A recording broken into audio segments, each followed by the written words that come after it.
Welcome back to another interesting tutorial about Google Drive. And in this video, I will show you how to remove or discontinue third-party app linking to your Google Drive or having access to your Google Drive without any stress. Quite a lot number of people that are using Google Drive are not aware of this. And in this video, I will show you how to remove or discontinue any third-party app that are linking or directly associated to your Google Drive. Let me show you how. The very first thing you want to do here is to go ahead and open up your Google Drive now. So if you open up your Google Drive account, go ahead and come to the top right here, click on settings. And the next thing you want to do right here is to go ahead and click on settings right here. And it's going to take you right here. And the next thing you want to do right here is to go ahead and click on manage apps.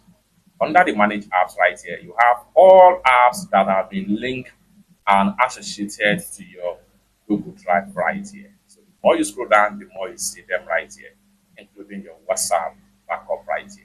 Now, for you to discontinue any app that is not that you don't want to have associated to your Google Drive account, what you need to do is to come to the sidebar of the app. Like for instance, this converter for Drive document right here. So I want to discontinue them. So for that, go ahead and click on these options and make sure you navigate to discontinue from Drive.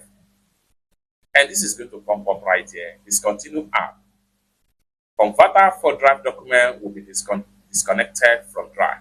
Also, delete of hidden app data created by this app. So make sure this is also checked right here. Discontinue right here.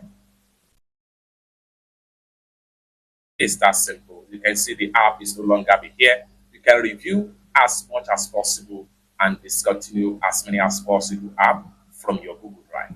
It's that simple. For more useful tutorial, tips and tricks about Google Drive on PC, consider to subscribe. Thank you so much for watching, and I hope to see you in my next video.